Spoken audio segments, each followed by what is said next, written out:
breaths. Let's pull some lucky picks. Let's get some lucky pulls. Whew. Deep breaths.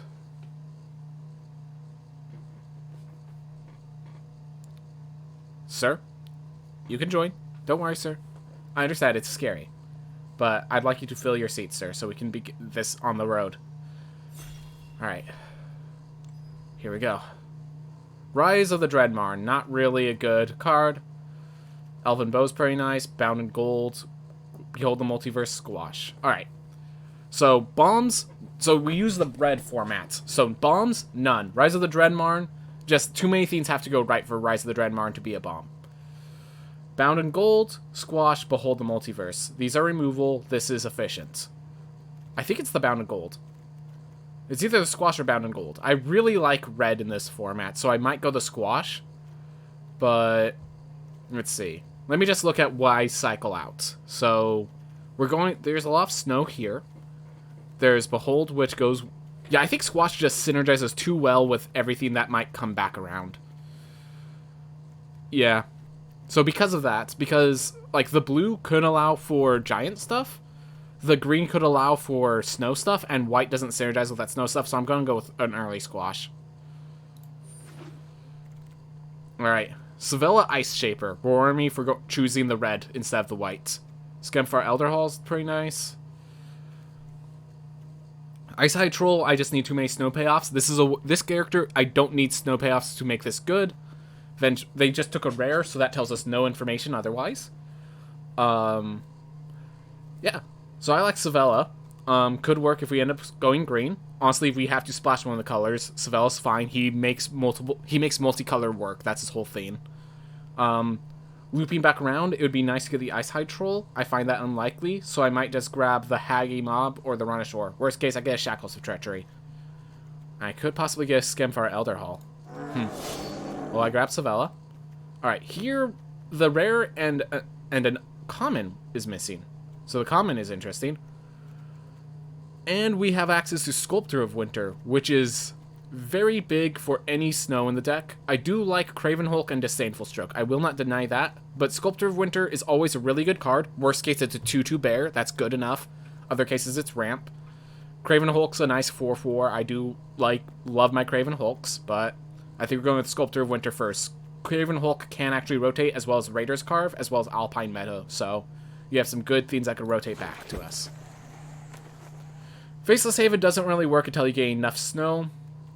Lindworm, I love having my 6-drop, but this is a snowland that allows us to splash blue if we need to, which is pretty huge. I don't think the Lindworm's rotating around. I think the Horizon Seeker might rotate around, but not the Lindworm. And if we're going green, having multiple Lindworms is how people kick my butt every time in these drafts. So I'm going to pick the Lindworm now. Hope we get other snowlands as we continue. Alright. Oh my gosh. Highland Forest? So Path of the World Tree is pretty cool, but I've tried it a few times, and it's really hard to pull off. Meanwhile, and it actually might rotate. Wait, 1, 2, 3, 4, 5. We're only getting 3 cards rotating, so it's unlikely, but might actually rotate, and Highland Forest perfectly works for our deck in every single scenario. So we're grabbing the Highland Forest no matter what. Alright. Oof. So, this might be where we start picking a third color. So, Hailstorm Valkyrie does have some snow synergy, but I don't really care for it. Lijar Kinseekers can go blue. I think I'm going to grab the Tuscari Firewalker because it can be card advantage, it can be aggro if we need it. And, yeah, it's just an okay card. It's just an okay card. Arachnoform, I've seen some insane things happen to me with Arachnoform, but usually it's for aggressive show. And this deck is more of a ramp than a aggro. Alright. So, Smashing Success, Haggy Mob. So yeah, Smashing Success, so many things have to be precise for that to be the good card here. So, Skemfar Shadow Sage is pretty good. Gains us a lot of life or deals a lot of damage. Format 2/5 is an amazing body in this format. Absolutely amazing body. And yeah, I think, yeah, we have no creature synergies, though. We have no creature synergies. I am going to pick the Skemfar Shadow Sage, because with the Highland Forest, we might be able to just splash in red. Take out the Tuskegee Firewalker. It picked on its own. I didn't realize we were out of time. And we're not running Grimjogger. Just flat out, we're not running Grimjogger. That's why I need to be faster. That's why I need to be focused. I'm glad people are going slow and taking their time. I'd be really scared if I had a bunch of people on my back. But Sitterheart Giant is another great late game. I don't like Seize Expose. I don't like Matching Success. Dual Strike, just you don't have the right spells for it. Haggy Mob. Haggy Mob works, but this is a win condition. Haggy Mob's just a good body. Rise of the Dreadmarm cycled all the way back through. Anyways, I think it is the Craven Hulk, because the Giant works well with the Squash, works well with the Cinderheart. Yep, I think it's the Craven Hulk. So sad that Rise of the Dreadmarm made it all the way around. Alright. Carfell Kennelmaster.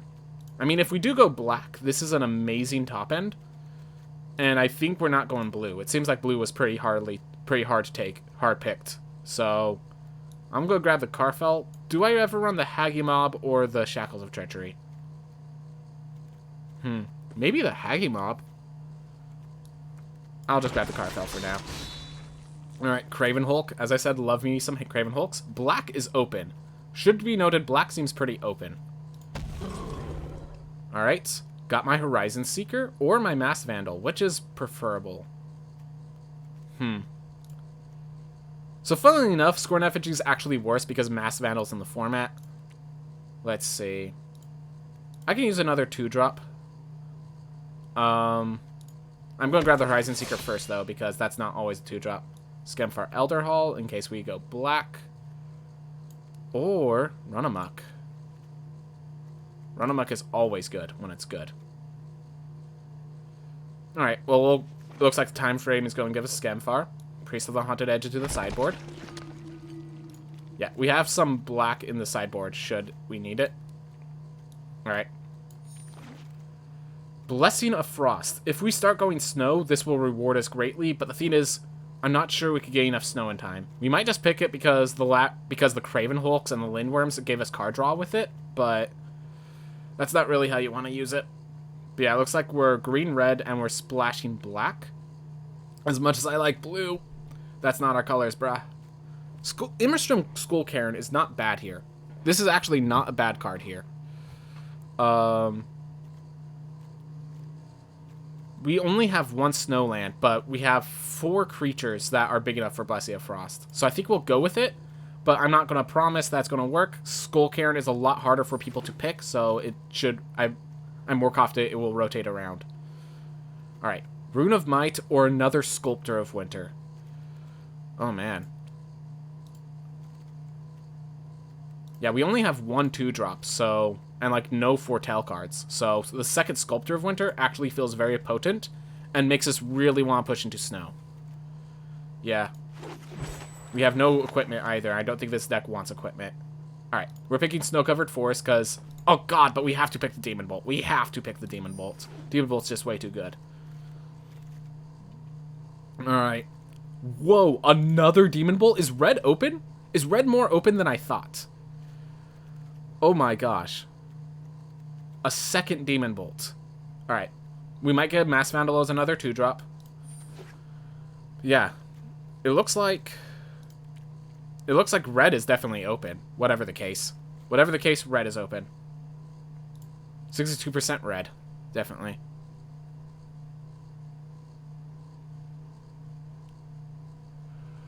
Ooh. Alright. Very glad we have a slower group. I don't remember what I got instead of Grimjogger, but I'm already regretting it. Alright. Horizon Seeker now. Horizon Seeker is now available to us if we want it. Trader's Helm might actually rotate if we want that. Agar is cool, but I think we're decidedly not blue. So I think we go Horizon Seeker. Broken Wings comes back around eventually. Yeah. We have a lot of 3-drops, though. We might just grab the Alpine Meadow because it's snow, but I'm going to stay this. So I'm going to wait to finish the draft before I start responding to all that lore stuff, but yes, we Definitely with the Rogue Legacy 2, tree theory is now tree fact at this point. Yep. Very fair. Narfi's coming around, but no one can take it. Makes sense, no one can take that. I think we just say we're not black at all and keep going with the Cinder Hearts with the Craven Hulks. So I want another Ravenous Lindworm, not another Cinder Heart Giant. That's kind of how I want to do this. So I'm going to pick another Craven Hulk and just have turn 4 big scary monster is basically my plan. I could turn 3 Raiders Carve, but requires a few things to go right. Alright, Axguard Cavalry, Glittering Frost. I think it's the Glittering Frost because we have Thieves to ramp into. And because we have freaking Sculptor of Winters, which can be which could untap them. Oh my gosh, we have 2 Sculptor of Winters to untap the Glittering Frost. Yeah, it's easily the Glittering Frost. And that pack, oh my gosh, if we anything that rotates around that pack is really good for us. All right, Struggle for Skemfar with 3 Craven Hulks already. Sounds like a win. Sounds like a win to me. Could also possibly get another Craven Hulk on the way back. That'd be huge. Might have to get rid of the snow theming to an extent, but I mean, there's going to be minor snow themes simply due to the Sculptor of Winter being there, so that's appreciated.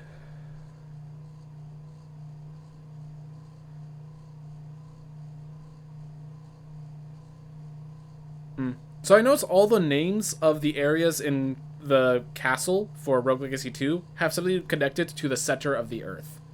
It's some way or another. We'll pick a Scorn and an effigy in case we need another 2-drop.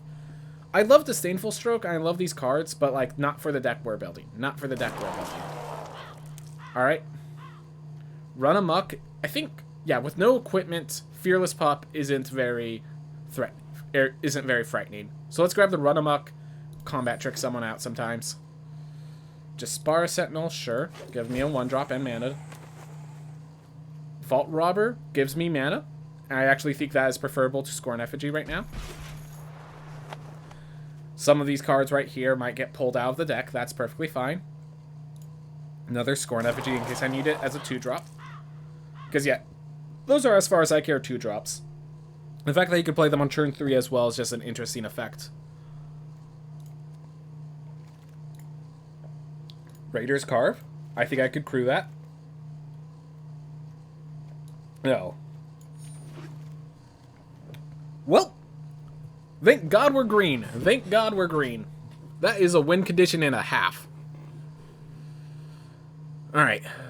After that, I'm hoping... I might... Honestly, with this ramping, I might just want that Cinderheart Giant. So, but yeah, we're getting some good stuff for our deck, and we start with Vorinclex. Vorinclex, without... Okay, so there is something I could do with the +1/+1 counters. That's good to know. Glad to hear there's something I could do with its low counter multiplier. Alright. Dwarven Hammer is great. Snow-Covered Forest is actually really good here. So it's honestly between Dwarven Hammer and Snow-Covered Forest. I think giving my Craven Hulks Trample is going to be terrifying for the opponent, so I'm going to grab the Dwarven Hammer, though the Snow-Covered Forest is not coming back. I know that right now. I have 25 cards in the deck already, but I need 5-drops. Like, that's actually one of my slots that I'm missing in anything. Alright. Nothing here that's really playable for my deck. Not even the Snow-Covered Plains. I'll sideboard the Dwarven Reinforcements in case I need it. But I prefer the Craven Hulks, really. Alright. Gold Vein pick. Frostbite. Alright, let's pull out in the Frostbite. It is a removal. We already have 1 Raiders Carve. I don't want to really commit too hard on Raiders Carves with only so many 3-drops. There are 2 Horizon Seekers, won't deny that, but... Shackles Treachery. Wow, a lot of blue, but Shimmerdrift Veil. Shimmerdrift Veil. It's another Snowland, and it's... Well, in a 2-color deck, it's not as potent. It is such a potent card. Alright, do I want the Tormentor's Helm or the Provoke the Trolls? You know, I actually kind of like Provoke the Trolls as just a finisher if they let one of my creatures through, because I have so many 4-health creatures. And then it's also a kill spell. Tormentor's Helm makes some creatures actually pretty threatening, but I'm gonna sideboard the Provoke the Trolls, I think. Or I could do the Mammoth Growth, actually. I've been blown up by Mammoth Growth a few times. I'll do the Mammoth Growth. Another Squash. I appreciate it. I appreciate the Squash. Alright. Not Volt, Slumber Mound, or Squash. Oh my gosh. We have 4 Craven Hulks, so... But we are a ramp deck, so this thing's going to hit. Gosh, I think it is the land, but, like, oh my gosh, Squash sounds so good right here. Wish I could get both. Wish I could get both. Also, can I just say, they're rotating back Squashes to us. That's huge. Let's grab the Cinderheart Giant, because we now are kind of ramping enough for that to work. Horizon Seeker, because that helps with the ramp. And yeah, we're going to be ripping out a lot of cards, because we have 33 cards in this deck right now, and we only need like 23, so we'll have to like organize.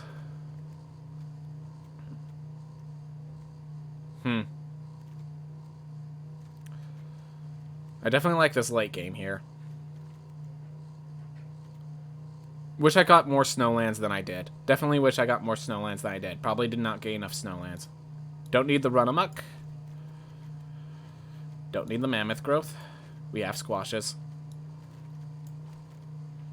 Probably knock out 1 Horizon Seeker. We have 18 creatures and a heavy 3-drop curve, but it's actually not as heavy as it looks. I'm going to actually sideboard the Snow-Covered Plains in case we need the extra Snowlands.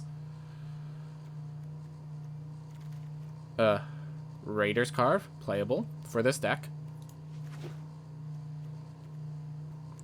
Honestly, with these 4 and Raider's Carve, I can very consistently crew the Carve and do some serious work.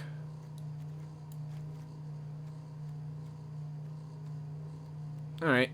We'll just put a Jarl over here. I don't think they matter anymore. In case... Alright, let's figure out how we build this deck now. Because we have a lot of good things. But, perhaps too many good things. Alright. So we are... You see on the Mammoth Growth? We have 3 good lands. If we add black, we have 1, 2... 2 cards worth playing in black. So, yeah, not happening. Alright, definitely keeping the Vorinclex and Lindworm. Snow is a little scarce. We only have 2 Snowlands. Plus, which is why the Glittering Frost is so important for us. Might have to get rid of the Blessing of Frost because of it. I mean, it can be card draw, but it's just not consistently card draw. So that's one of the cards we're cutting because that card's reliant on the snow in the way the rest of our deck isn't. In which case, I think we just play the Highland Forest and the Glittering Frost as our Snowlands. Unfortunate, but I think that's the play. Which means Frostbite is much weaker. We already have 2 Demon Bolts, so I'm alright removing a Frostbite. Alright. Let's slide over to here. 3 drops that are not actually 3 drops. Or cards that are not actually drops for their mana cost.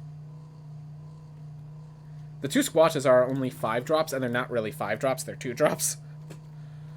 So our turn 3 is freaking loaded. We also have 5, 6, 7, 8 2 drops, so our curve there is good. Alright. Dwarven Hammer's a 5 drop, so we actually have 1, 2, 3, 4, 5, 6, 7, 8 3 drops. I like Sevilla.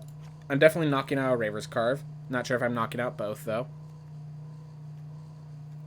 Between Horizon Seeker, I'll just drop down 1 Horizon Seeker. Alright. So I need to, I think, drop down 1 more land, 1 more card at least. Yeah, we're going to treat Glittering Frost as if it is a land. So I'm going to leave that in the deck as for our 24 cards. So it's just, what do I remove? I think just looking at our curve. Okay, so it's counting these as 3 drops as well. So there's 1, 2, 3, 4, 5, 6 3 drops, but says there's 10. I think we remove a Scorn Effigy. Yep. I like how that looks. Alright. Highland Forest, Notvolt Slumber Mound. Shimmer Drift Veil does activate Sculptor of Winter, but does it help with any other card in our deck? No. And it's a tap land, and I don't need to have too many tap lands. Alright, so, let's look at colors. 54% red, 42% green. There's enough room for 16 lands. We already have these, so I think we just go 7 and 7. Yeah, I think we just fill out this deck by going 7 and 7. Alright, what's a good land? This looks rocky and scary. Alright. And this looks viney and scary. There we go. 40 card deck. Yeah, no, I understand. This is a very strange deck. It's kind of... We're ramping up to these Scary Thieves, but we have these 3 drops to help us out. And definitely... Alright. 16 creatures, 8 non-creatures. That's pretty good. Let's call it just kind of... Gruul ramp. Alright. The Jaspara Sentinel still in the deck. Do I want the Jaspara Sentinel? I mean, it's going to help us ramp to the Cinderheart Giants. Alright, you gotta go, Sirebelm. That's perfectly fine. That's perfectly fine, man. I'm okay with that. We have a Dwarven Hammer, which is both a nice 5/1 aggressor, and we can equip 2 Ravenous Lindworm. These guys already have Trample, so that's not the... And the 3 Craven Hulks. Alright. I feel good about this deck. I feel good, and here's the thing. I feel good in just the right way where I know I'm going to end up being wrong. And that's what scares me. But let's do it. We have 16 lands and a Glimmering Frost.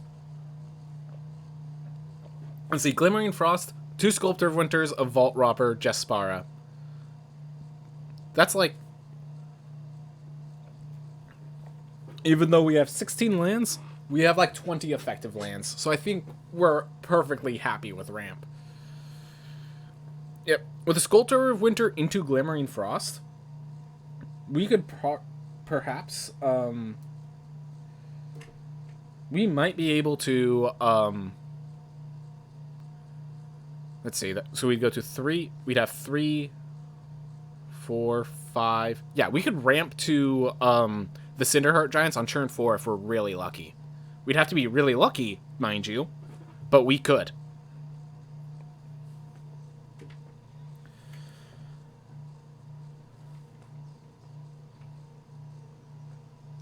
Because yeah, we would need 4 lands, a Glimmering Frost, a Sculptor of Winter, and a Cinderheart Giant. All right, it looks like a draw occurred because I heard an explosion sound. Yep. Alright.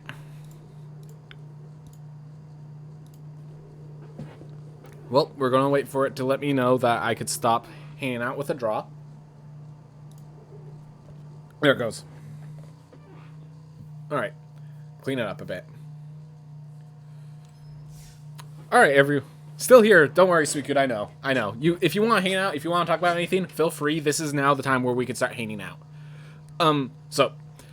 For people, I'm probably going to make this into... I always make my drops into YouTube videos. So, bit of technical difficulties. A draw happened, some weird stuff, but now we can play. Alright. Whew. But yeah, this should work. We can get through our first match.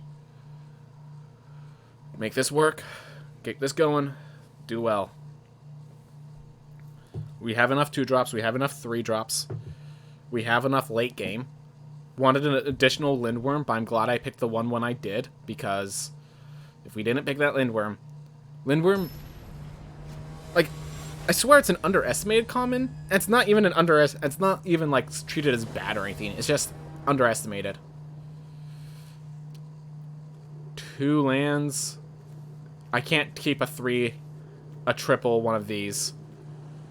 The Highland Forest is great, but then I have to Raiders Carve into Horizon Seeker, and I need to draw a land for that to work at all. So I'd have 2 draws out of land. If I don't hit it, I'm dead. I am dead if I don't get the land in 2 draws. I'm not going to take that risk. We can ramp it to the Lindworm with a single land.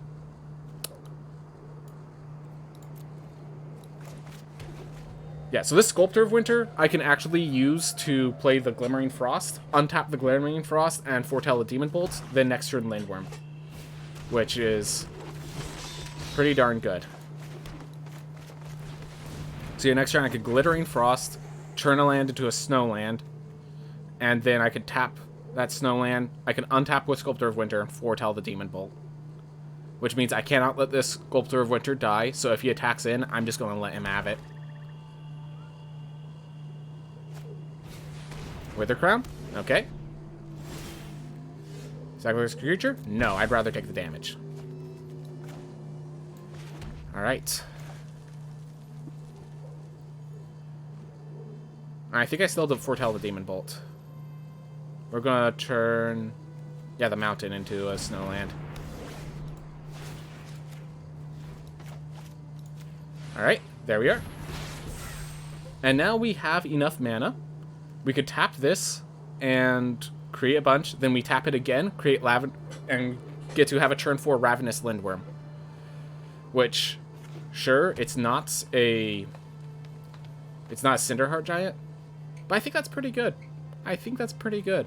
The next turn we could Dwarven Warhammer and hold up a Demon Bolt. Yep, I'm okay with taking 1 damage there, plus 1 damage from Wither Crown. Alright. He's probably super happy with his aggressive start versus my slow one. But then we make that green. And we play a Ravenous Lindworm. And suddenly this game turns on its head. Unless he gets a kill spell right here.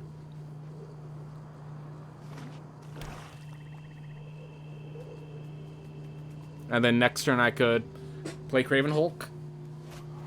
Alright, he has to feed the serpent, which is kind of funny. He fed the serpent with a worm. Alright.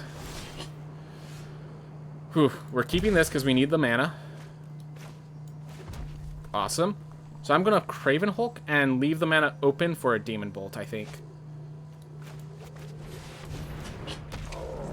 Alright. 1, 2, 3, 4, 5. Alright. So I'll be sacrificing the Sculptor Winter after this. I've had a pretty good strategy in Loop Hero, and it works every time.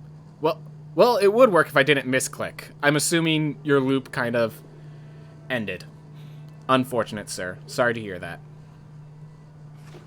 Alright. So Craven Hulk actually allows us to block the Herald very effectively, which is pretty cool. And then in response to a combat trick, I could Demon Bolt. Alright.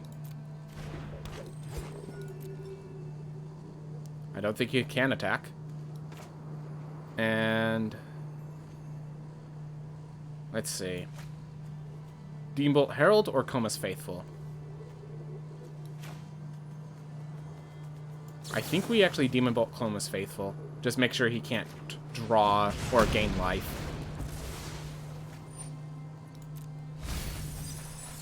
Alright.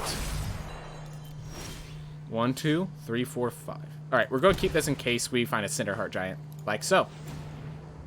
Or actually, can I decline? I'm going to attack with my Craven Hulk. If you want double block, I'm all for it. I'm all for this, sir. Alright. Tap this for a red.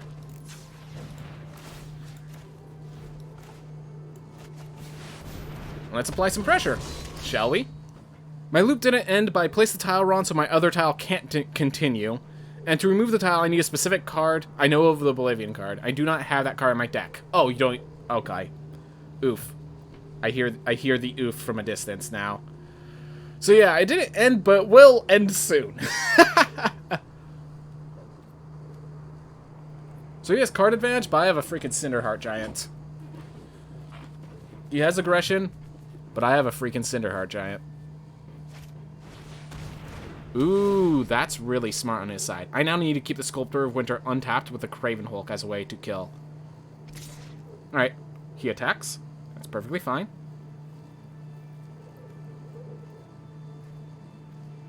So I'm leaving the Sculptor of Winter alive because keeping it untapped means it could double block the Herald and keep my basically keep a pervasive threat against him. I'm willing to take the... I think I've already taken... yeah, I've already taken like 5 damage off of the Wither Crown.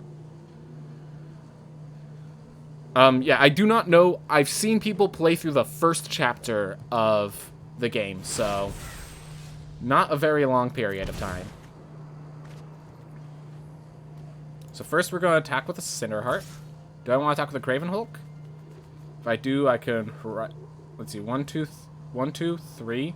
I could Dwarven Hammer or Horizon Seeker. I think the Dwarven Hammer applies so much pressure.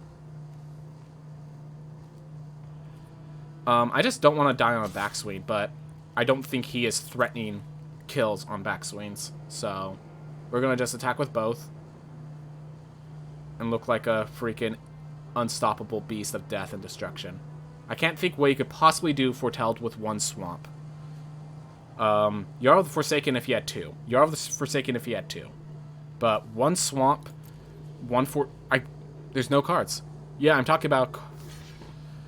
Alright, yep, that was the block I was expecting. There we are.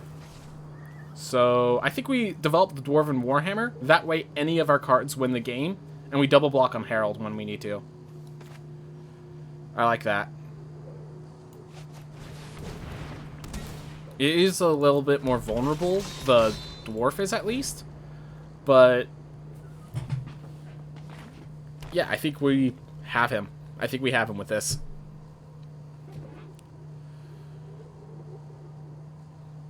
I have a double block. I'm more than happy to take it now. The Cinderheart Giant does more than enough of his job. The Trampling Dwarven Warhammer turns the Craven Hulk into a monster that you have to worry about. Your Horizon Seeker doesn't save you. A Lindworm helps but doesn't save you. Because I just re-equip this to Craven Hulk, attack with both.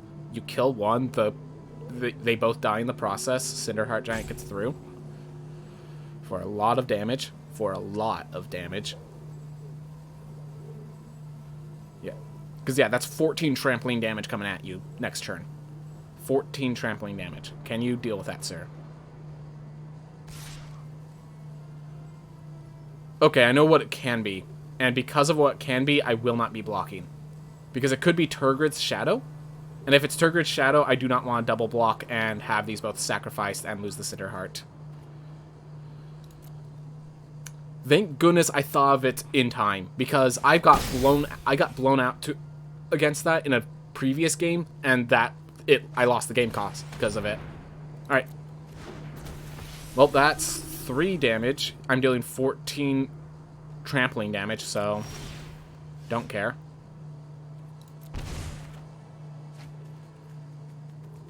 I have to tap to create Vorinclex. That is now 30 trampling damage, but also Craven Hulk. Okay. Yep. Make more green.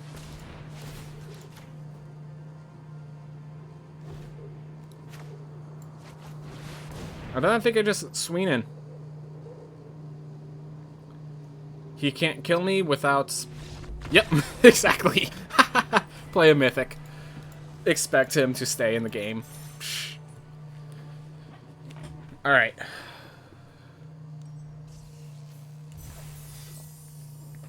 Okay. Glad to know this deck works. And that was with me having to mull, but, I mean, hey. I went first, I got Glimmering Frost, I got my... I now know the Sculptor of Winter is very much worth. The Sculptor of Winter is legit. Sculptor of Winter into Raider's Carve into Craven Hulk. Means the Sculptor of Winter is just a 2/2, but that's okay. That's a-okay.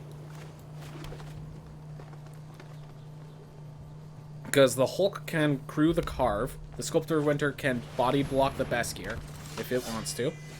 I don't think it wants to. I think lands are kind of solved at this point. You can stop now, deck. Thank you for the offering. Yeah, I'm not going to body block with a Sculptor on a Beskier, because Beskier is just another creature on top of that.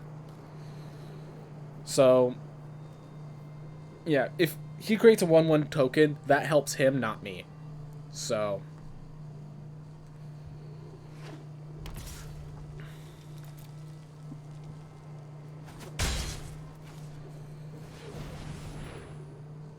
Yep, he's going to foretell.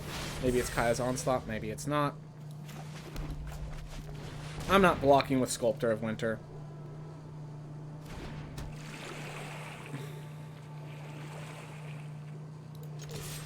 Let's apply some pressure back.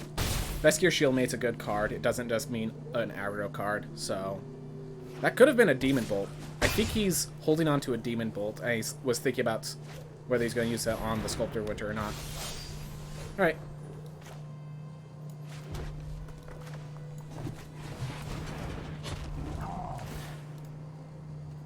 Do I attack with the Sculptor of Winter, trade with Stalwart if he offers it? Yes, I do.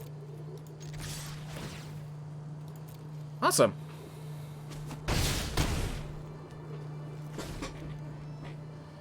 Well, I do not have a Snowland in time, but...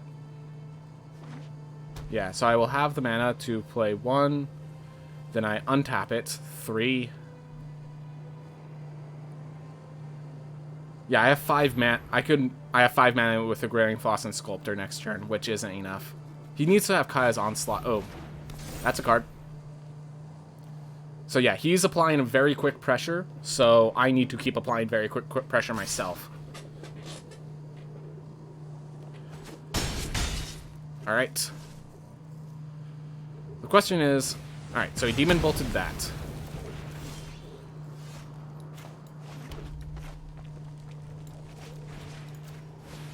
Unfortunately, that's 1, 2, 3, 4, 5, which is not enough. I think we actually block the Veskier Shieldmate, so that the only thing that can kill me is Kaya's Onslaught. I don't like it. Not one bit, but it is a play. Forces combat tricks elsewhere, is the hope. Might not be true. Yep. He's gonna force the combat trick now, and elsewhere, as I said, elsewhere. But yeah, I think the Lindworm's not enough to block it all. Because he had an aggressive start. I drew a lot of lands. I was like, okay, I have enough lands, and then I drew more. A lot more. Alright, so 1, 2, so yeah. 1, 2, 3, 4, 5, 6, 7 lands. And 1, 2, 3, 4 non-lands. Oh, Codespell Cleric as well. I see. Alright. Vorinclex would be a good surprise trick, but if I don't leave the Ravenous Lindworm to block, I'm in very bad trouble. Alright. Would have loved if it left a green untapped so I could bluff a different card. But it didn't. Run amok again? If you have another run amok. Good game, man.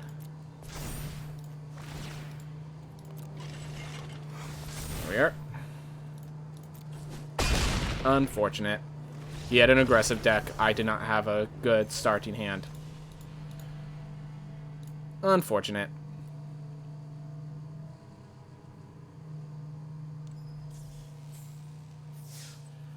Happens. Yep. I'm not going to feel bad about that. Aggressive decks in this format are pretty strong, and he only needed 1 run amok, but how do I say it? I had a lot more cards other than just Ravenous Lindworm. That's a good way of saying it. I like that phrasing better. I had a lot more cards other than just Ravenous Lindworm.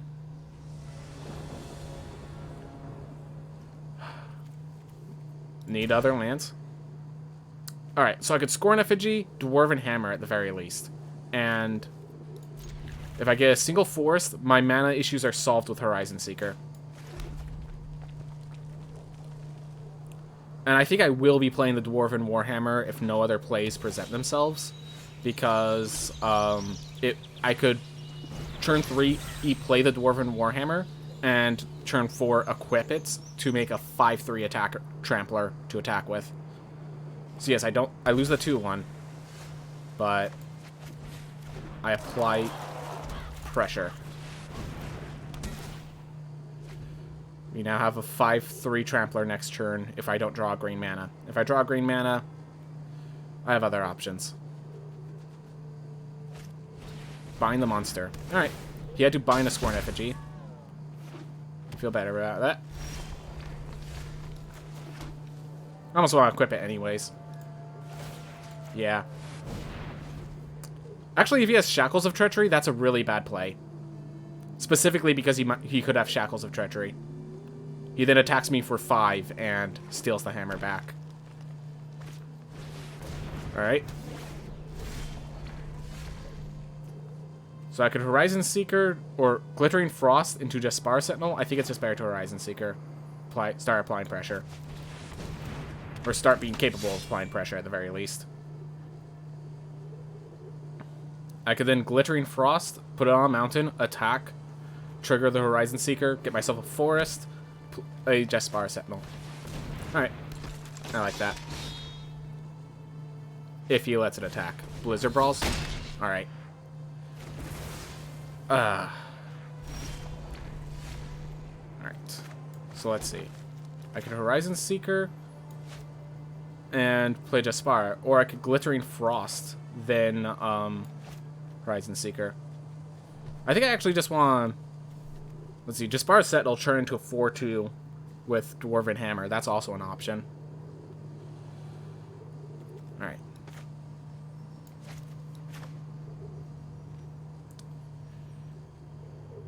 There's a few options. I'm going to go with a Horizon Seeker play. Alright. It has the correct auto-pay. Alright. At the very least, I can rip lands out of my deck, which are the its equivalent of card draw as far as I care.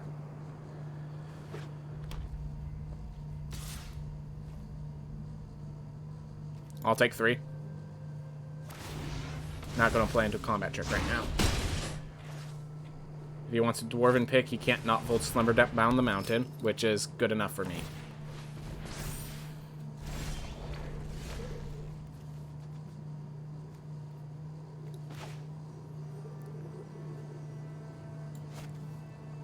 So it's...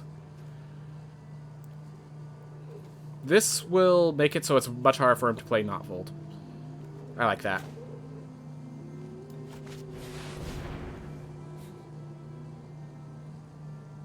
He only has...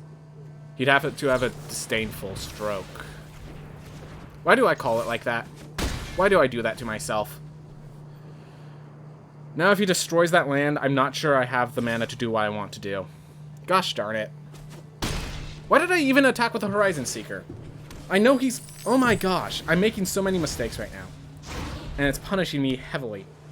And deservedly so. Oh, he doesn't have the red to... Oh, he has the red to trigger the Nutvolt Slumber Mound. Because of Glimmering Frost. Which should definitely destroy the mountain. Just... Not even a question, sir. Not even a question. Gosh darn it. Only Disdainful Stroke, because I didn't realize that I had Glimmering Frost. Blame lag. Not the case this time. It was just me not seeing his line he had. That's the issue. Stream Decker's being weird. I can't even see the deck list. Oh! He, brain lag. Alright.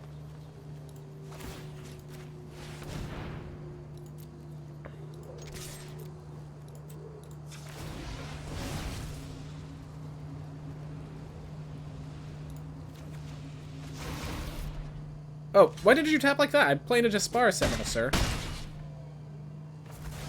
And you know that.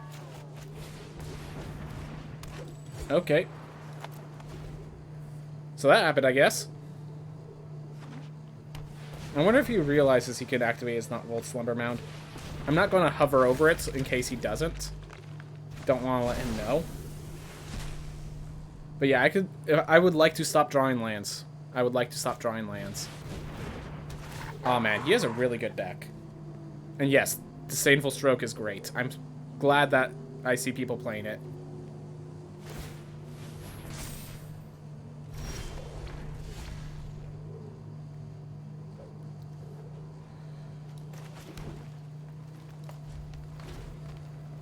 I don't know what I'm supposed to do anymore.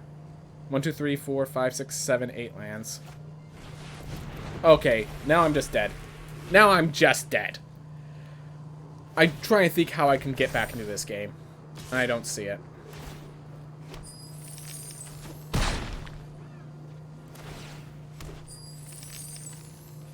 He has all the mana in the world. You're a little late to the show, buddy, but I appreciate it. I can't attack, because if I attack, he just attack. If I attack, he just blocks and kills all. If he realized... Okay. This guy's deck is pretty freaking cool, by the way. Can I just say that? His deck's pretty freaking cool. Like, Goldspan Dragon, Not Volt Slumberman, World Tree. Sarlf's... I don't think I've ever had the opportunity to draft a Sarlf's Packmate.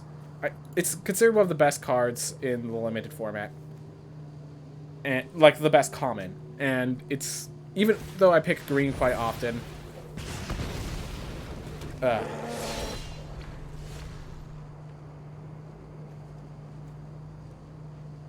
If I attack with both... How does he block? I think the way I win is I literally just attack with this guy. No, I attack with both. I throw out a combat trick.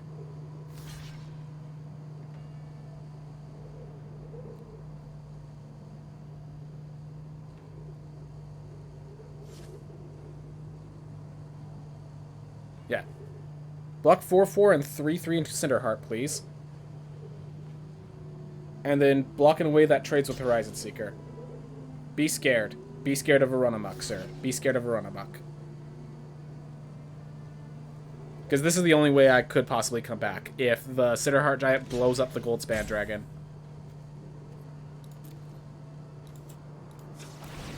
Let's at least make sure I don't draw mountains off the top of my deck. But he made sure not to kill it. And to survive. So... Yep. Oh well. Yeah, no. Good deck, sir. Impressive what you managed to pull off. Had a World Tree. All that stuff. I really do not like going 1-2 and then coming back from here.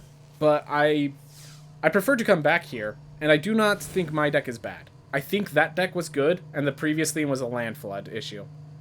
Run-amok doesn't... Run-amok could help. Run-amok could act as a removal. But what do I remove for the Run-amok? Be like a Cinderheart Giant. And like I'd rather just have the Cinderheart Giant, you know? Let's see. Just looking at my curve. I think I removed the Jaspar Sentinel for a Run-amok. No, that's my reach answer. Oh, but I have squashes. I have squashes, struggles.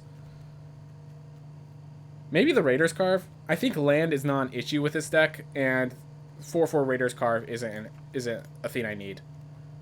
Yeah. Could get another Horizon Seeker, actually. Nah, I'm just gonna go with Run-amok.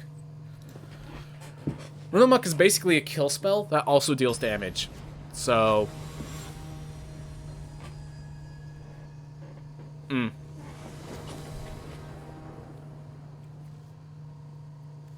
Okay. Get Foretell a Demon Bolt. I have the mana to Glimmering Frost to get a turn 4 Craven Hulk, which I recognize double Craven Hulk is not the best churn that you can have, but it is a turn I have. It is an option I have. There we are. Next turn I Glimmering Frost, turning the forest into something more. Then I could Craven Hulk and leave a mountain open for Demon Bolt if I need it. Or I could just Scorn Effigy. I think given my curve right now, I just play a 3-mana Scorn Effigy. Then I can Craven Hulk. On another turn, I could Glimmering Frost Demon Bolt. If I foretell this... Yeah, no. If I foretell this, I could hold open the Demon Bolt, but I I'd rather use the Demon Bolt on something that looks threatening. Pilfering Hawk actually doesn't look too threatening. It's not the other... There's another snow card that has card advantage. This is just called card Pilfering. Alright, that's where the Demon Bolt goes. That's why you have the Demon Bolt. Alright.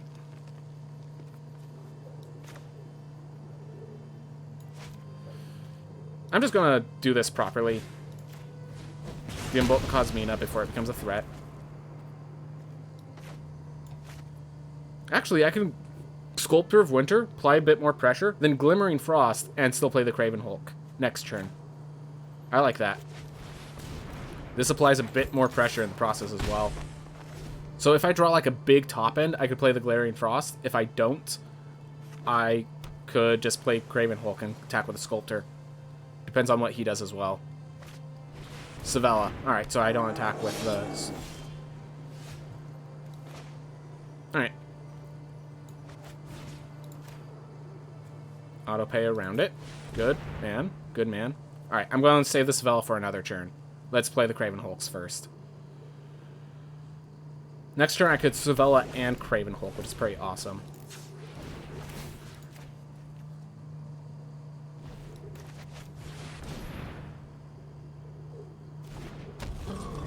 There we are. I have a 4-4. 4-4s are scary, aren't they?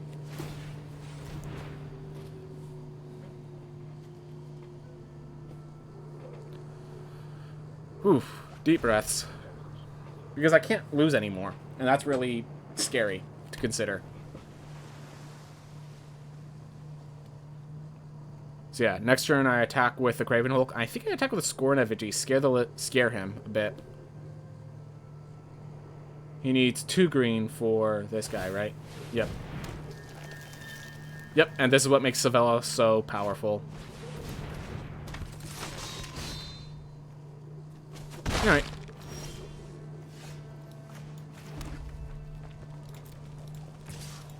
Attack with both.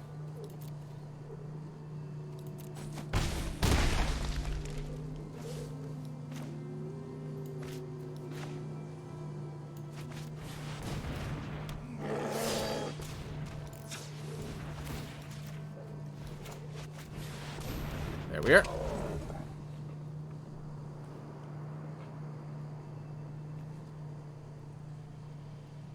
I could double block, and even if he has a run amok, the scary Firewalker still dies in the process.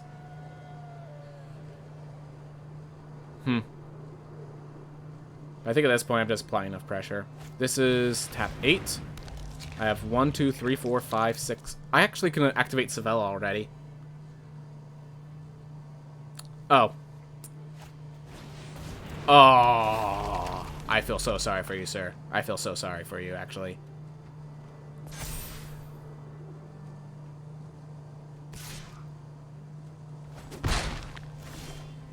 Alright. So I'm going to attack with both Craven Hulks.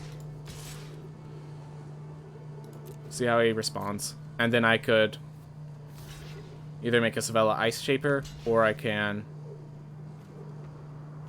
Alright. If I get the land I need...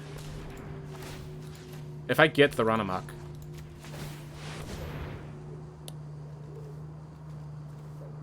Run Amok or Squash? Let me look at this. 7/7 kills that. Yep, I like the Run Amok here. Or I could just Cinderheart Giant. I think that sounds a lot better. Run Amok puts more tempo. This puts a monster on the board. Yep.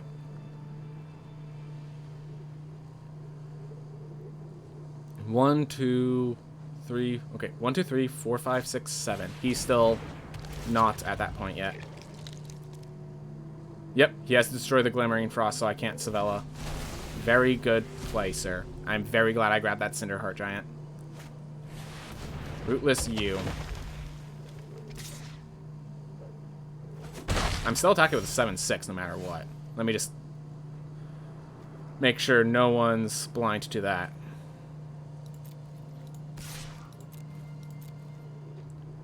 This guy is starting to flood the board. I will actually kill the Kinseekers first. Alright. Let's kill the Savella, please. It chooses it very random. Gosh darn it, killed the U. I knew not to kill the U, and it killed the U anyways. And that really infuriates me.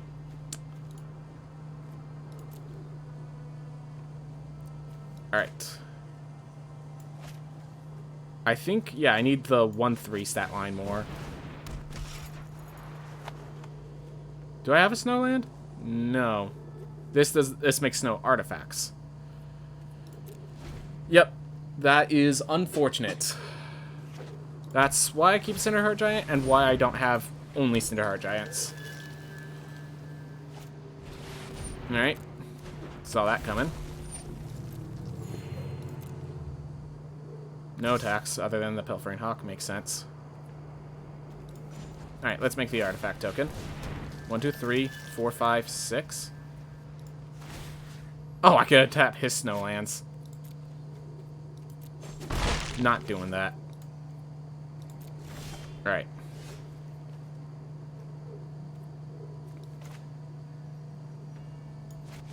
And that's why we have these.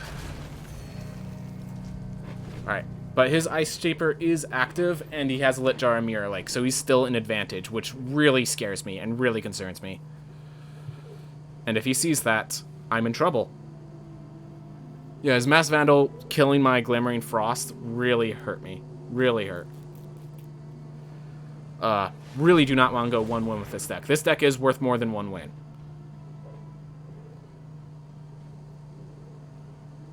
Yeah, we're at 6 mana right now, and I need 8.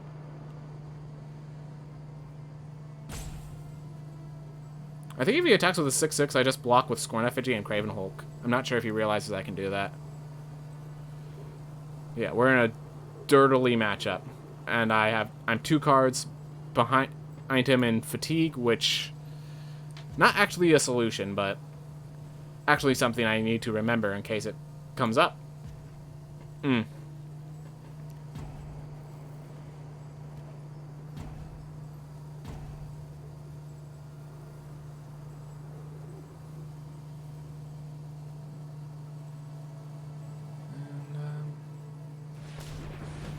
Alright, what's he playing? Is he triggering the Mirror Lake? Nope, Spirit of Aldergard. Alright, so it's a big 4 health minion. It's a minion with only 4 health, but big and scary and gets him more lands. Which is a threat in and of itself. Oh. Didn't realize he had the mana still. Wow. It's just like when I build ramp decks, then I face decks like these, which put my ramp decks to shame. And that always makes me sad. Alright. Alright. So I could tap 3, make a token, and then I can fight the Ravenous Lindworm with my Ravenous Lindworm. Create a 7/7. No, I can... I want to fight his Savella Ice Shaper more. Alright. Do I turn this into a 7/7 to block him off? Yep. That's what I do. We're gonna kill his Savella. I think that's actually a bigger threat than his 6/6.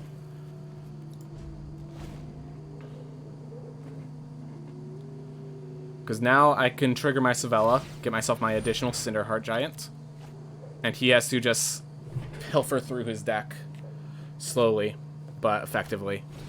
Another Lindworm. That's okay. I just need to keep my 7/7 Lindworm. Do you invest a lot on cards? No. I specifically play MTG Arena because it's a free-to-play model. And I'm good at holding at self-control, actually treating it as the free-to-play model it is. Let's see. Vorinclex isn't even going to help me here. Is there any... I could stop him from getting +1/+1 counters, but...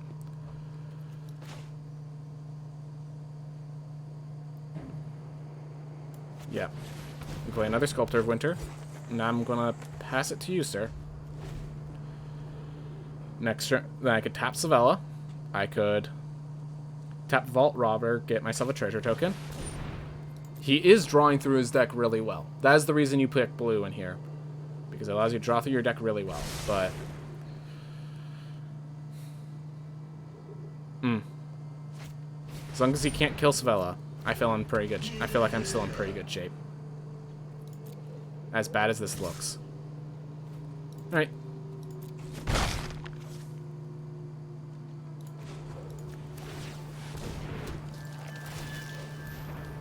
I'll drop the Craven Hulk, not the Cinderheart. Alright. So I can squash the Frostpeak or the Allegard. I can Vorinclex and still squash.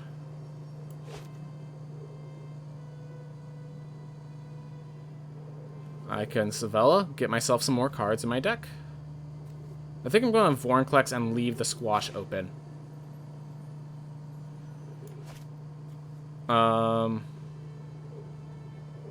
Not being able to tap the Sculptor of Winters really feel bad. 1, 2, 3, token, Vorinclex. So I could Savella, tap for tokens, and then Vorinclex, but I don't think that's the play. Yep. Play a Vorinclex. Pass the turn on over. Not really how you want to do it, but it's a means. And this means that if he gets random +1/+1 counter stuff, it gets shrunk. And that's very important for me right now.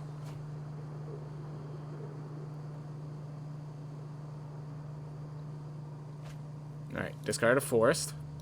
I mean, no surprise.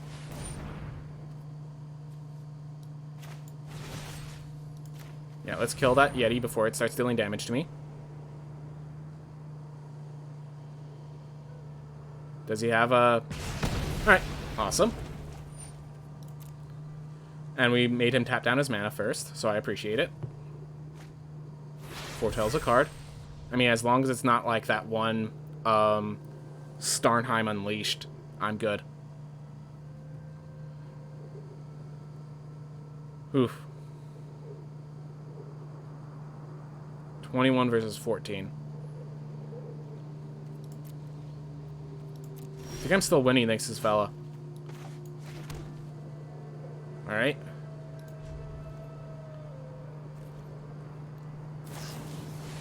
Cosmos Charger? That's okay.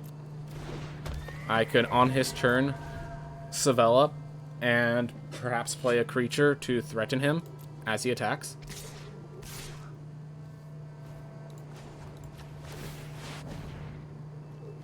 Cinderheart. Feels pretty good.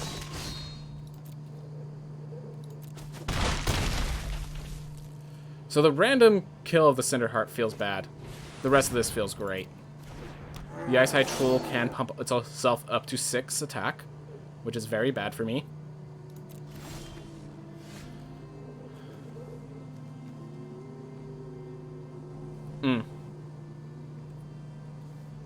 So let's see, if I play Horizon Seeker, I have still 1, 2, 3, 4, 5, 6, 7, 8. Awesome. So I could still trigger Savella. Alright. But yeah, the Ice High Troll actually deals a lot to my effectiveness. I can roll with a Cinderheart Giant. That can be a play, but I don't think that's what we want to rely on. So we'll end here, I guess. My 7/7 can block his Ice Hide. But yeah, we're getting into board stall. And he's winning the board stall thanks to his flyers.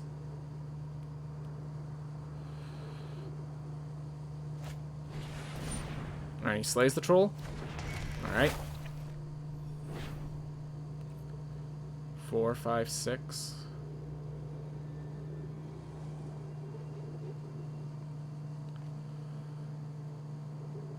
He's really having a tough time deciding what to fight, and I don't blame him. The correct answer is Vela. The correct answer is Vela.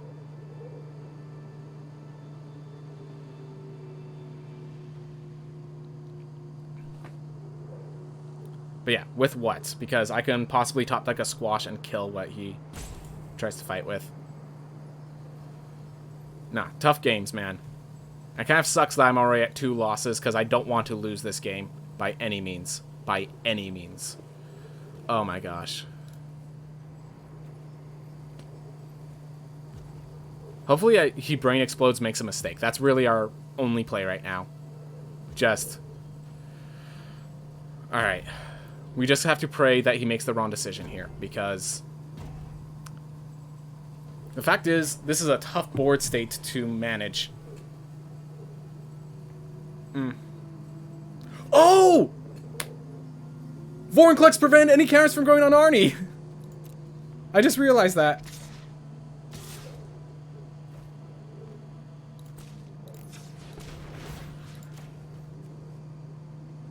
Alright.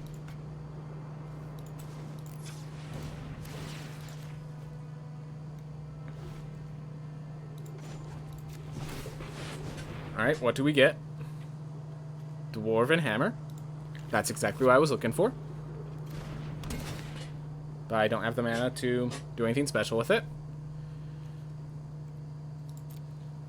Being said, I could equip it onto the Ravenous Lindworm. Attack for 10. And I'm trying to figure out how he blocks. Well,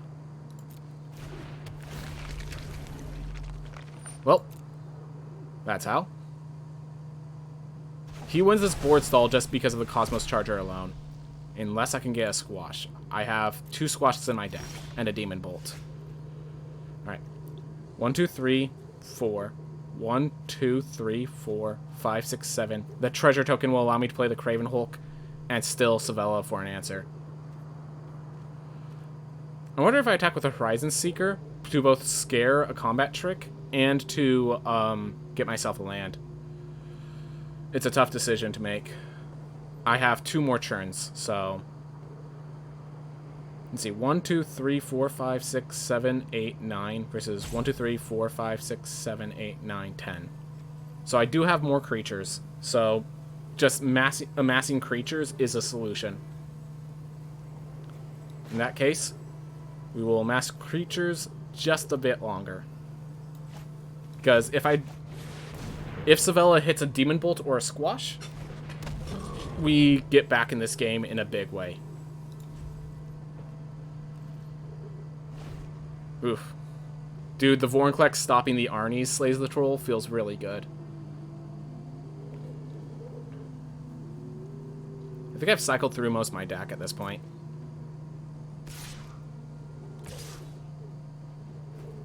Alright. Green. You know how this works, sir. Yeah, the fact that he's still at 20 health, though, makes it feel bad of my chances. And yes, I have to pay a treasure as well. There we are. Demon Bolt the Cosmos Charger. And now we have turns again.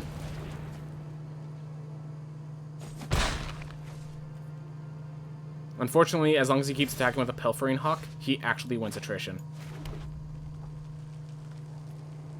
And because he has so many creatures, I can't really attack in. Like, if I attack in, he blocks until I have just 1/3s, and he then swings in for lethal very easily. This board stall is very painful, and he's winning it. If I attack with the Ravenous 7/7 Lindworm, he just 1, 2, 3, 4... Yeah, he has an Ice High Troll that could become an 8/3 indestructible, so... Not really worth interacting with. And as long as he keeps attacking with a Pilfering Hawk, he wins by inevitability, assuming there's no other cards in his deck to answer the situation. Alright. I've been listening in but couldn't follow everything. What's the theme of the deck? So we're both ramp decks. He seems to have the better ramp deck because he splashed into a 3rd color, but Vorinclex is holding him off because he can't, like, Arnie's not getting any counters. Generally speaking, we're trying to right now we're using Savella, which is allowing us to basically look at 4 cards in our library and playing one to answer the board stall that we're in. But he is winning the board stall due to a single Pilfering Hawk. Which means I need to shuffle into my Jaspara Sentinel, which unfortunately I know is at the bottom of my deck. So I have to, like, random it out really quickly thanks to Savella. Or I need him to stop using Pilfering Hawk like that. Alright, Teskari Firewalker it is. This There's no way I'm run-amucking his creature. Alright. So I know these 3 cards aren't it. It's one of these 3 cards, so I have to go through 1, 2, 3, 4, 5, 6. So I have to go through 6 more cards. Alright. Well, there's the squash. Let's see. If I attack with Lindworm, he just blocks with Ice High Troll and kills it. Yeah, because of the Ice High Troll, I really have to just hold on and sit through it. But I can start squashing his Pilfering Hawk, which feels good. Only 6 more cards. Yeah, I know. This match seems insane. I can't believe it's still going. I cannot believe this match is still going. We will be using every card in our deck. We have shuffled through our deck at least once.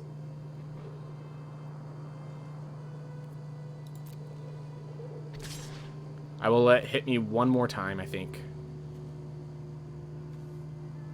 Okay, 1, 2, 3, 4, 5, 6, 7, 8. Okay, so I can trigger Savella and still have the squash open if I want to use that instead. Alright. Okay, let me count. 1, 2, 3, 4, 5, 6, 7, 8 versus 1, 2, 3, 4, 5, 6, 7, 8, 9, 10, 11, 12, 13. So 5 get through, but the 5 weakest do not deal enough damage to kill.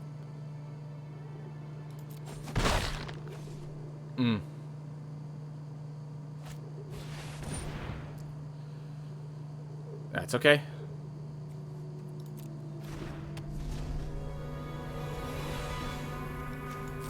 I'm actually going to squash the Pilfering Hawk. Just get it out of the way. His holding up is because he has the Ice High Troll. That's it.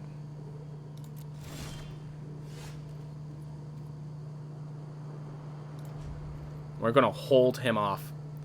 If he attacks, I win the trades. If I attack, he wins the trades. So, it's the question of how much fuel's left in this deck. You have 2 gods, sir. Good on you, but how much fuel is left in your deck?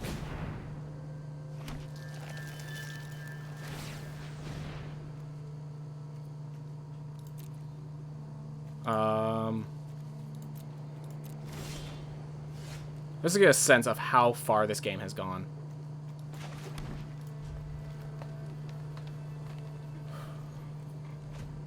I'm winning by 2 cards. The scariest thing is if he swings in. It's questioning what he has. I think he's literally just stuck on lands himself. Let me get my reach out. There we are. Boreal Outrider. Perfectly fine with that. His actual correct answer is to start attacking with Ice High Troll, but he doesn't realize it. And as long as he doesn't realize it, I'm not going to give him time to realize it. God, I'm so glad I killed his Savella. Just force this board stall. Give him as little time to think about how he can get out of it as possible. I can't believe we're milling this guy.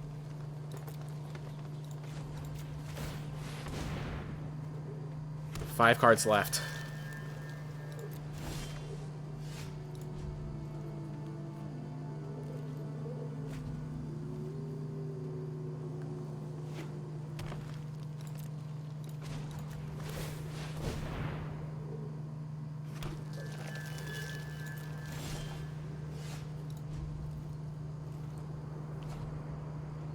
With that run amok, I can get an extra creature through with 3 more damage, but I don't think that wins me the game. And that's the thing. 1, 2, 3, 4, 5, 6, 7, 8, 9, 10, 11, 12, 13, 14 versus 1, 2, 3, 4, 5, 6, 7, 8, 9, 10, 11. So 3 creatures get through. That makes a 4th creature. That's not enough to win the game. And when I'm at 6 health, why take that risk?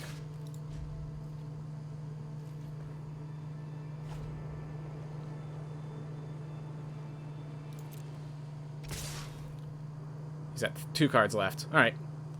This is actually the scariest thing. This is actually the scariest position we can be in. Alright. Oh, you can boast twice. Alright. So all I have to do is survive this turn. That's it.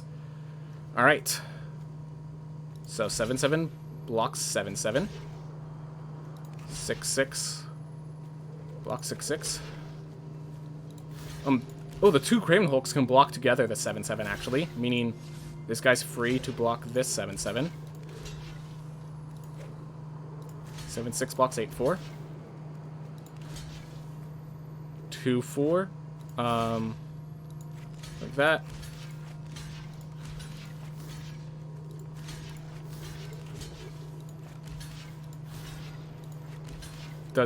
Okay, so if he double runs amok, how do I get out? What's the most dangerous creature here? This one, I think.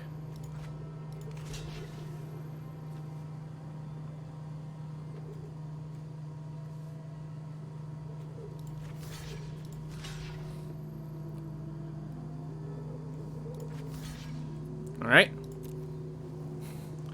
He has to do a lot of math now.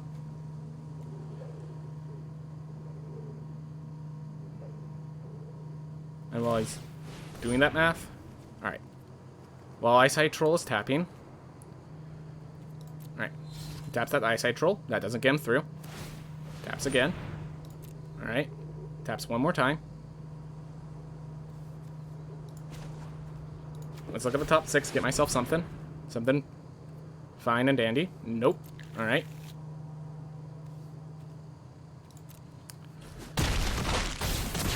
Oh my god.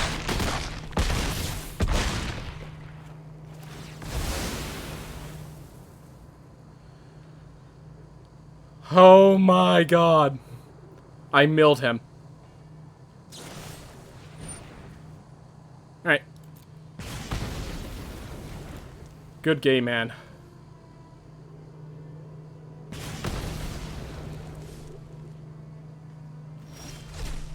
By the way, we know that the rest of our deck is lands, so it's pretty awesome. Now it's my turn to do the attack all.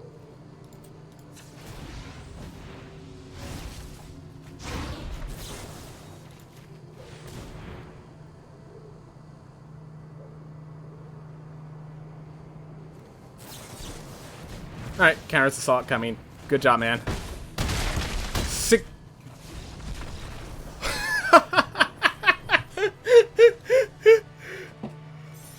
Oh my god. We did it, everyone.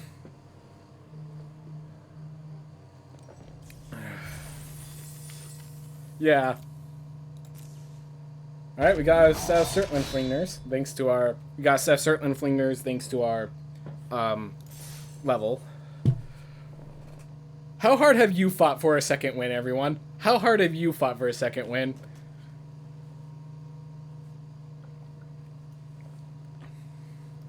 Oh my god.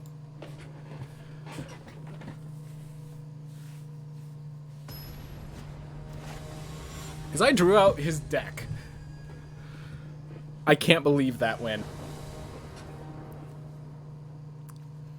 Alright, all the lands taken care of. Horizon Seeker's going to make that all the lands mean even more. This isn't a hand that I like, but it's a hand that I don't have to worry about lands. And that is enough for me. Because I could Horizon Seeker. Ooh. I'm going to leave the Demon Bolts in my hand. No, unforetold. We're just going to apply pressure right now.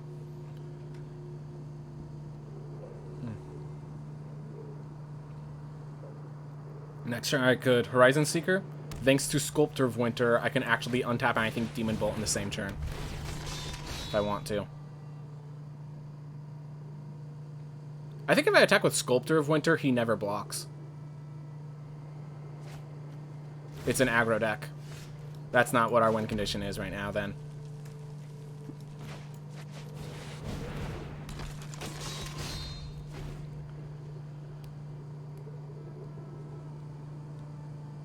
If he attacks, do I ever block? Alright. That's why we have the Demon Bull around.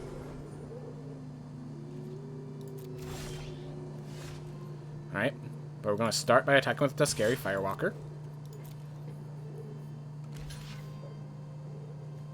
Yeah, he knew this was coming.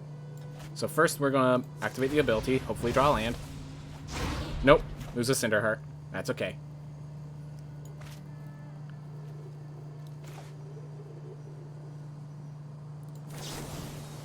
Yep. We're going to kill a Zimmerstrom. And since Sculptor of Winter can't do anything right now, we're going to just use it to foretell a Demon Bolt. And hopefully he doesn't buff the Righteous Valkyrie's health. If it does, we'll have to double Demon Bolt it. I'd rather just play a single Demon Bolt. Alright. Tergrid's Lantern is a good aggressive card for him, but we're just going to do that. Start applying pressure. Tergrid's Lantern's going to make us lose 3 life. Whoop-de-doo. We are now the aggressor. We are now rushing him down. Resolve. We'll lose 3 life. Alright.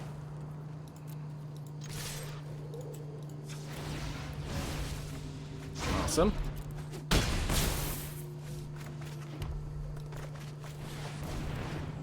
Here we go. We have a Demon Bolt in the back line. We're going to let our health get pretty low because of Tergrid's. He doesn't have like a rush minion that he can really use.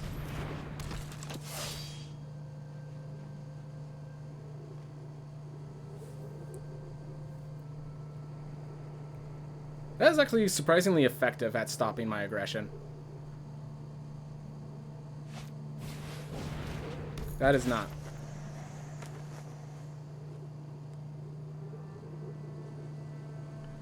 But yeah, we're just going to be the aggressor and let a Sculptor of Winter die if it must.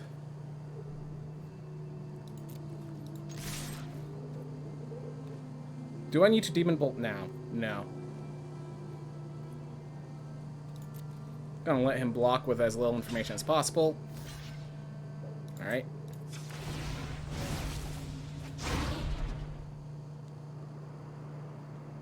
Do I just want Demon Bolt the best gear? Keep Tuskeri Firewalker around? Yeah.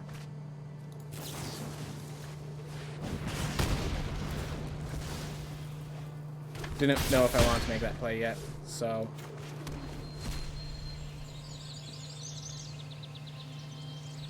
One, two, one...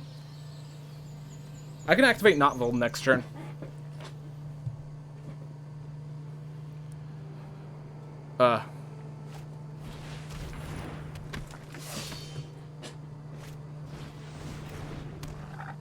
So while that stops me, well, I think that stops me, we now can prevent him from triggering Tergrid's Lantern anymore.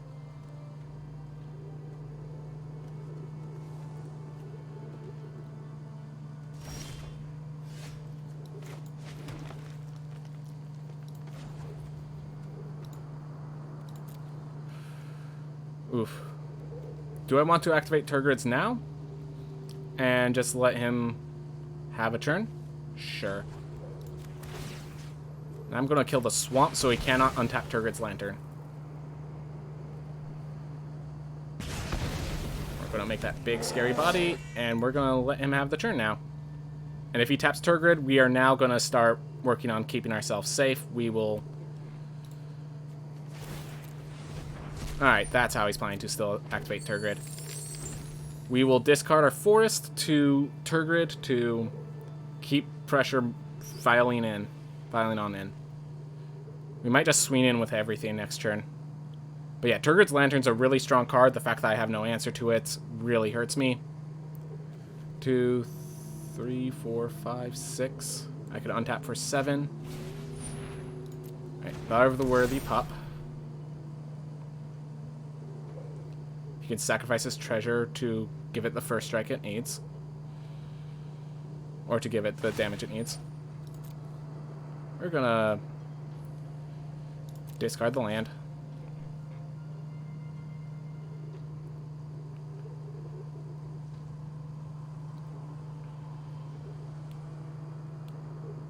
And see, if he attacks with the Fearless Pup, I just let it through. Because then I could swing back with devastating force. Alright. So he could kill the Troll Warrior, but he loses his Fearless Pup and his Best Gear Shield Mate in the process, and still takes 1 damage.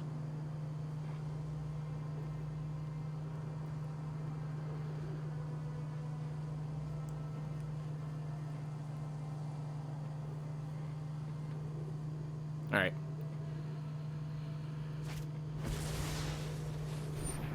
Okay.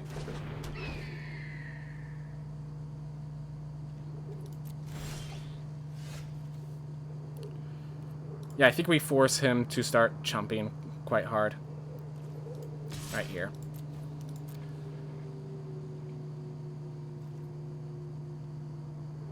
Going double block.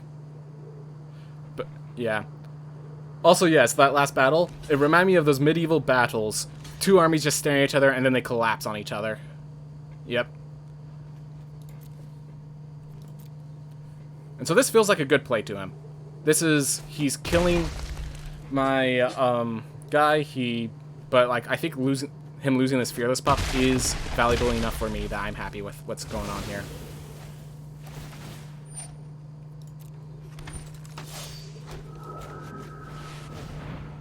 Yep.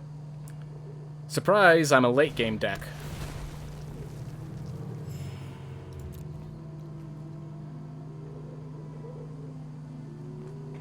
Alright. Vault Robber gets tapped. As it should.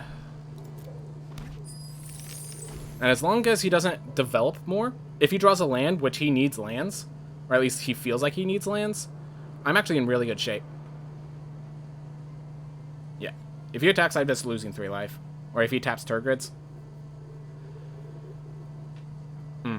Turgrids is a very good win condition for him, especially with those 2 flyers in play.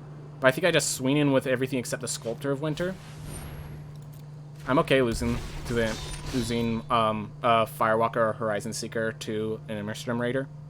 So I just realized Horizon Seeker is giving me lands directly into my hand, so I can actually use them to discard to Turgrid's Lantern. Alright, lose 3 life. I nearly clicked that, double-clicked that, and had to sacrifice a Sculptor of Winter. That would have been really sad. That would have been really sad. But yeah, I'm alright losing something to Immerstrom Raider and just applying the pressure like a scary man. Let's scare the man. Alright. He's not I mean, if he attacks, he's attacking with the 1/1s, and it actually puts him in a worse position. 2, 3, 4, 5, 6.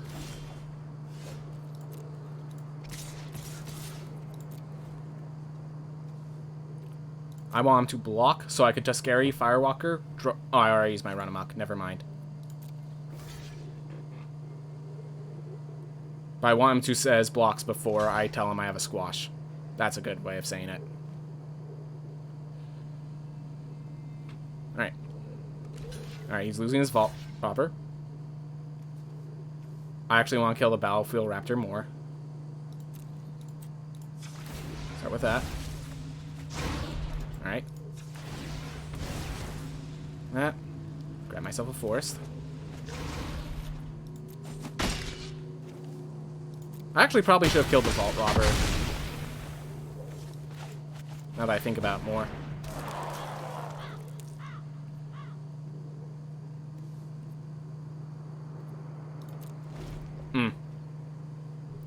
Well, he can't really attack in. I'm constantly attacking. If he tries to Gold Vein pick, it just makes a 2/2. Or that 2/4, which still dies to the double block. Yep, that's the tap he has to do. I can now start discarding cards to Turgrid's Lantern.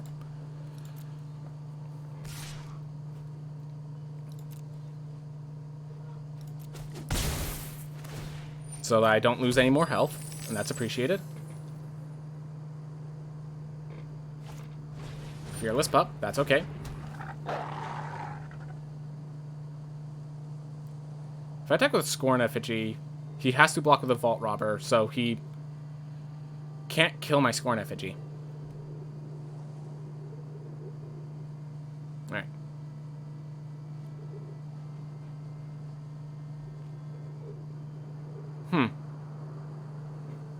But yeah, I think I'm still winning, despite everything. Alright, resolve. Loot. Don't discard a card. Yeah, if I'm going to play a land, I'm going to play the Force, just in case anyone's wondering. That's why I did that. But yeah, if I draw Vorinclex or Svella or something like that, I think game's over. Oh, he moves the Golden Vein pick over to the Fearless Pup, so I can't attack him with the other creatures. That makes sense. I can still attack with a Scorn Effigy, but then he just blocks with the Vault Robber. Let's see. Attack with that. If I attack with the Scorn Effigy, and he chumps with the Vault Robber, I just put myself in a worse position.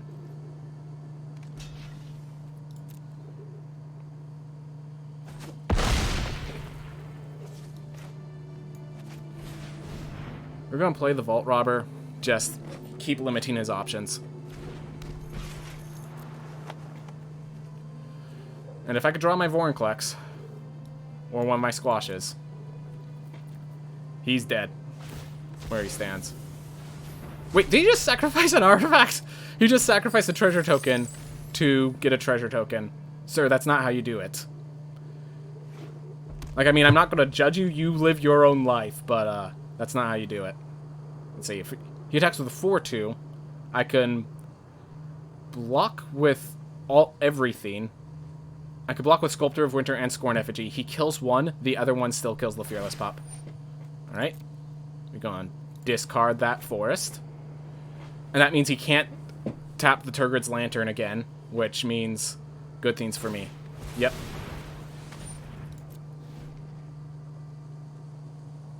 Alright, so I just lose 3 life here. That's unfortunate. But that means he cannot attack with the Fearless Pup.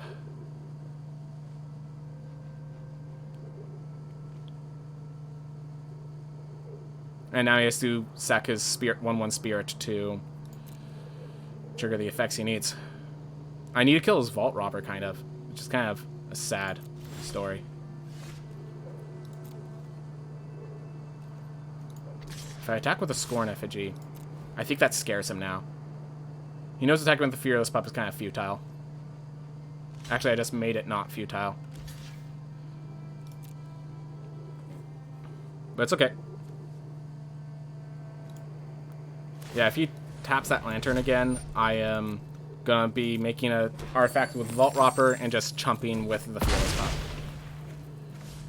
Or sacking the Vault Robber to the Turgid's Lantern, either way. Alright, that's actually pretty nice for him. But now the Ravenous Lindworm's about to start swinging in and start actually taking board presence.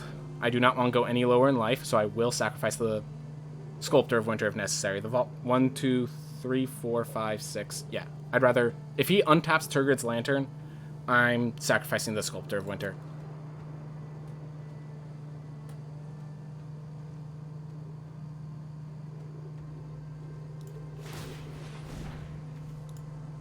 I just realized, sacrifice non-land permanent. I could sacrifice these treasure tokens.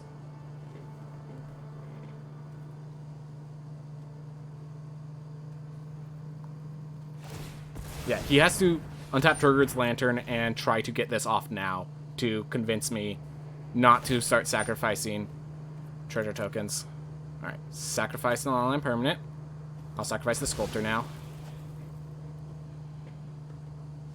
Yep, and that's why Turgid's Lantern is scary, because it forces you into those sort of positions. Thing is, I'm in a good position. So if I attack with Ravenous Lindworm and Scorn Effigy, he has to block with the Fearless Pup.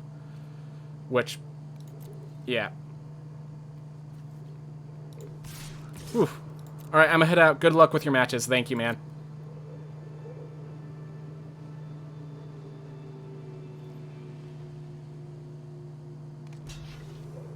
Yep. That puts me in a good spot.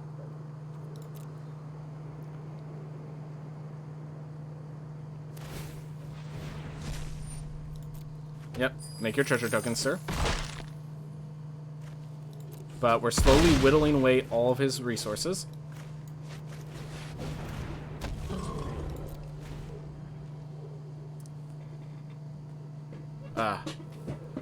We might have to sacrifice the Scorn Effigy now, unfortunately. But the Scorn Effigy will become a treasure token, which is good. There we are. Yeah, I'm not going to let that Vault Robber through, so I'm actually going to be sacrificing the Scorn Effigy if he tries that again. Which means he should try it again, just...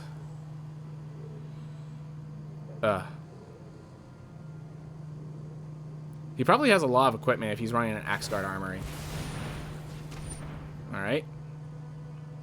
Yeah. I have to let this through. Tap Scorn Effigy.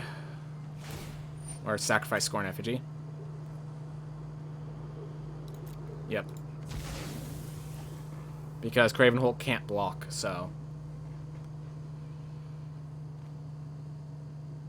Can't Axguard Armory anymore. I don't think so. Nope. So we're just leaving this up so he can't attack.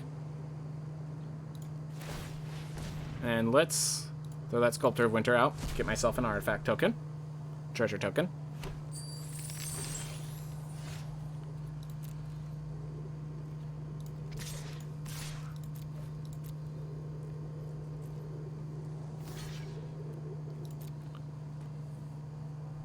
Yep. These games are long, but I'm managing. Just realizing where I have to make sacrifices. And the turn. And in response to him untapping Turgid Lantern is when I sack the... Oh. Yep. This is when I respond with it. Alright. Scorn Effigy. He could respond by untapping, tapping, but, like... Yep. Vault Robber won me this game, I think. That's pretty amazing. Wow, good job, Vault Robber. Good job, Vault Robber. I underestimated you.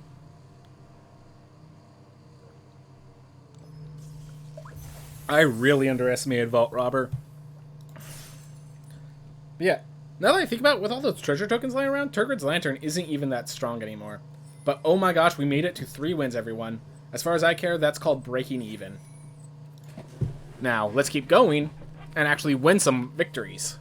Get some stuff. But yeah, very long games today. Very long games today.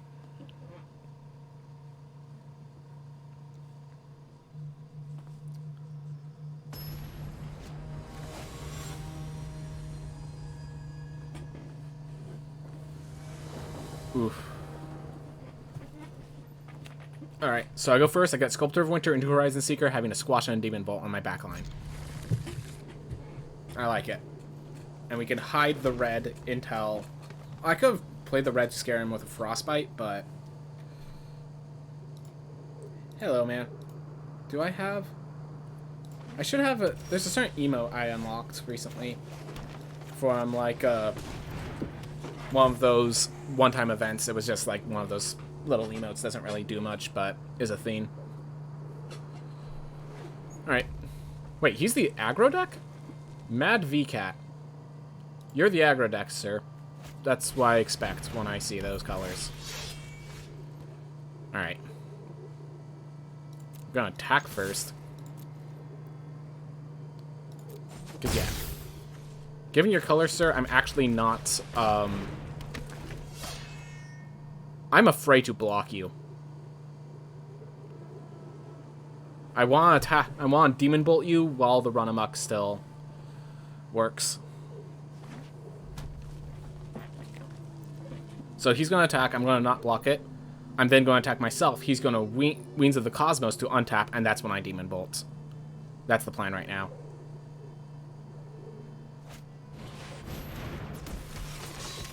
Rakeneck Berserker.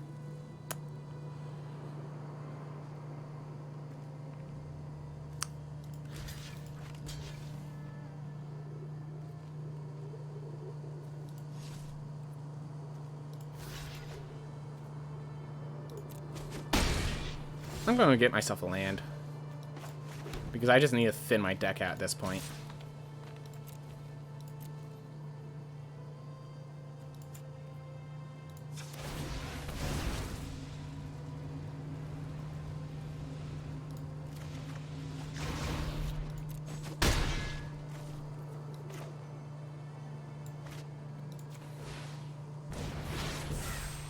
And I will be blocking the Breakneck with a Sculptor of Winter if he calls upon it. If he puts equipment in, I'm going to first Demon Bolt the Forge Master. Here.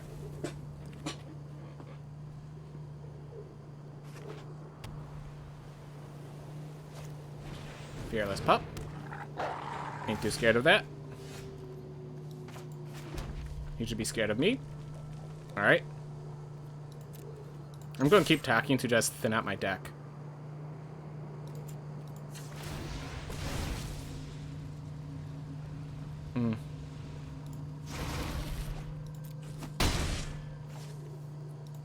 And I might as well trigger his combat trick during his turn, if I'm going to do it. See if he plays a bigger threat to combat trick. Attack me for 3, I'm okay with that. I am still winning the race. Alright. Do I want to kill a Fearless Pup or the Cool? I'm going to actually Demon Bolt the Fearless Pup. Reduce the damage.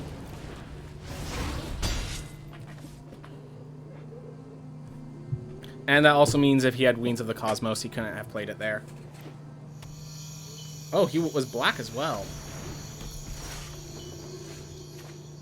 Well. Let's go, sir.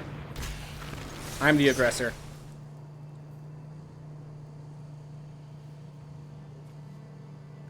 I'm assuming the Bound in Gold's coming right behind it. I'm not surprised.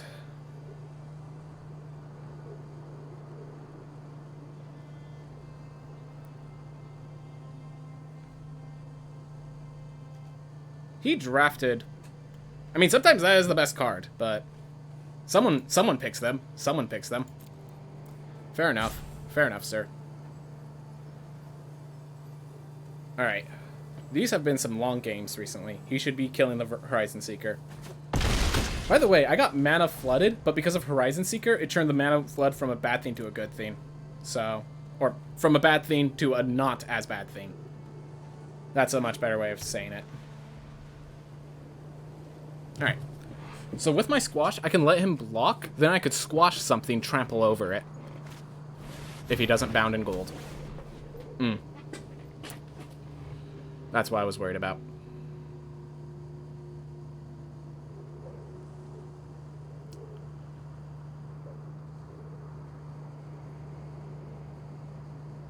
One, two, three, four, five, 6. So I'm going to have 7. Alright, stacks of both. Makes sense. I can Craven Hulk. Bring him to 2. Alright, so first I'm bringing him to 2. The question is, do I want a Craven Hulk or I mean, I'm going to attack. And then just do that. And I'm going to give him an oops. It's not an oops, but make him think it's an oops.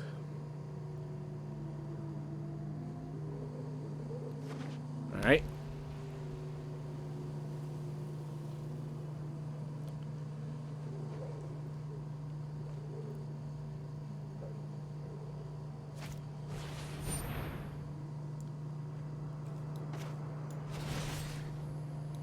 I'm going to squash that so he doesn't gain life. And I'm going to get myself a mountain.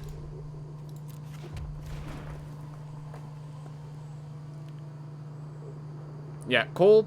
I mean, Cole's a bear. That's often what you have to use it as. But he wasn't... You're attacking? You have Wings of the Cosmos. You have Wings of the Cosmos. Oh, Master Scald. Okay.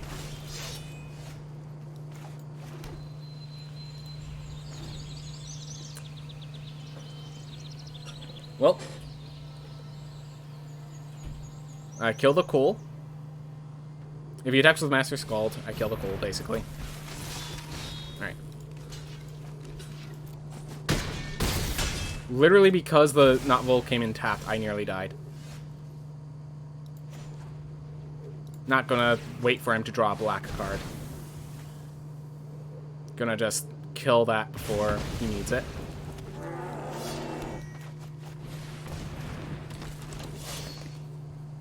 If I attack with both, he has to basically trade the board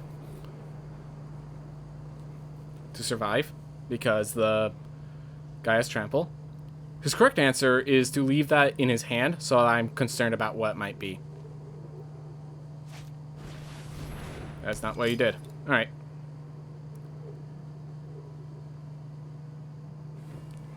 Let's see, if he equips it to the Master Scald attacks, I double block, he gets the Master Scald back into his hand, and he kills my... I'm left with a 3-2. I have to block it. I have to block like this, and hope that he doesn't recognize he can re-equip it to Gruul the Forge Master to survive, or I can draw like damage. Well, we have 9 lands, so there's not many non-lands left in the deck. I actually drew 10 because of not Volt.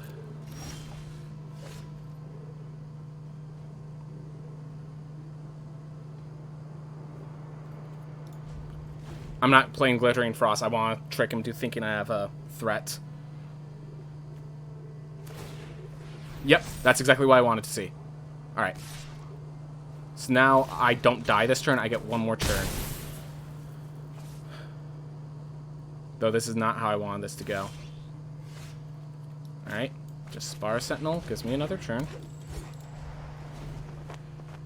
Yeah, no. I was just... I drew my lands when I need to draw my not lands. Oh, God. But yeah, that's why you leave the cards that you can't play in your hand sometimes.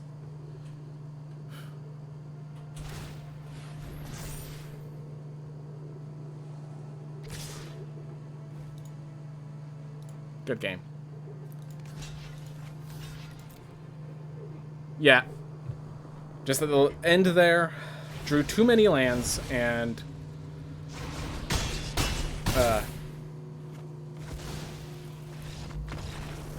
I mean, I broke even. That was literally what I was going for. And, like, with how hard I fought for some of those games...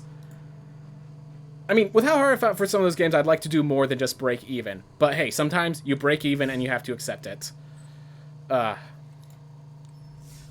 Wait, what did... Okay, well, I guess it claimed the prize and just put it over here. Okay.